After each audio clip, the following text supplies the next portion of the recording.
the idea, and it seems to be what the administration is suggesting, that the theory of climate change and global warming, there's no scientific consensus, there's arguments either side, that this is somehow more dangerous than the threat that communist China has been posing.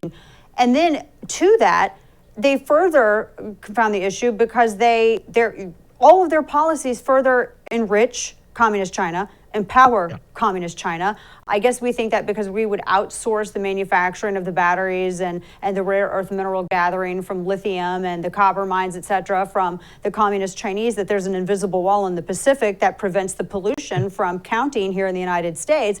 It doesn't make any sense to me. So doesn't that undermine their stated objective by giving that kind of power to the biggest polluter in the world?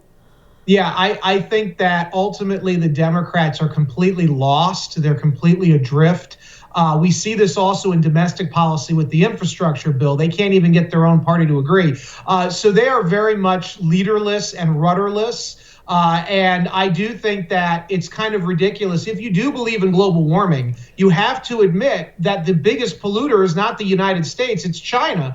And any deal that we do with China is not going to end the threat, so-called, of global warming. What it's going to do is give China a way to get ahead of the Americans yet again. That's all our deals with China do. And so whether it's giving up Taiwan to get some great big deal, or it's just giving them in China economic leverage over us, as we've done for 40 years, we're going to do it under the Biden administration. Remember, Joe Biden is the man, when he was a senator, who shepherded China's admission into the World Trade Organization, into a primary trading partner for the United States. Joe Biden was part of the consensus in the 70s when he was in the Senate, who made sure that we stopped recognizing Taiwan as an independent country or as the official government of China, and instead said that we would recognize Beijing, the one China policy, where Taiwan would not be an independent country. We would recognize its government as an independent entity, but it was not totally separated from China. And that's created this confusion for 40 years now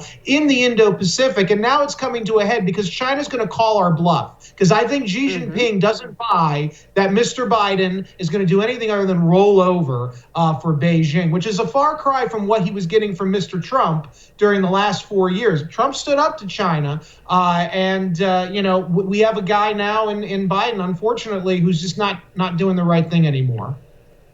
Brandon, your book talks about the space race and dominating space as the next frontier, which I think this is a defense and security issue. And of course, this right on here talking about your book, just a few days ago, we had the news that China had tested not one but two hypersonic missiles, and you had North Korea that fired apparently a rocket off of an underwater or off of a sub. That's a whole other issue. But these hypersonic missiles that were able to low orbit around the Earth, go around the Earth in low orbit, and then I see all these headlines. I can't believe people are just so forthright about it. Our defense officials going, oh yeah, that was a shocker. Right. Took us by surprise. We don't know what we're going to do to counter it. I'm hoping that is a ruse. I'm praying that is a ruse, because otherwise this is bad news. This is really bad. Right. So as you know, maybe you don't know, I worked in government for a while. I worked on the policy side, and I just 24 hours ago got back from Washington, D.C., talking to the Pentagon about hypersonic threat and sort of what's going on in the larger competition with us in China. And we have a very tall mountain to climb.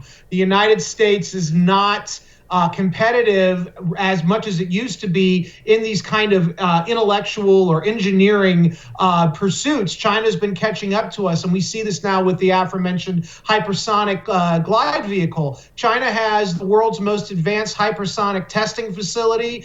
They can build larger prototypes, and with their mass production capabilities, economies of scale, they can mass produce these weapons at a far greater clip than what we can. Russia's also testing a version that's, I think, probably more sophisticated than what we've got. But the bottom line is we've lost a significant edge, and it's going to get worse because China for 30 years has thrown all of their money and time into building out their science, technology, engineering, and math capabilities, which is now leading to these real advances in military technology like the hypersonic vehicle.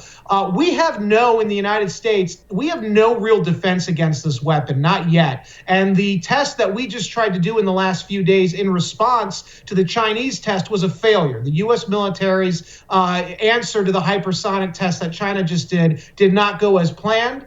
We are behind. And unfortunately, I don't think our military right now is well matched for competing and beating China in this area. And eventually what will happen is China will build out this capability. They will no longer believe that we can defend ourselves. And if a crisis erupts over Taiwan or the South China Sea, you can bet that China will be inclined to use those systems in a direct attack on us, thinking that we can't protect ourselves. Maybe they can get a lucky knockout blow in and force us to negotiate away the world order. And with this president, maybe we will.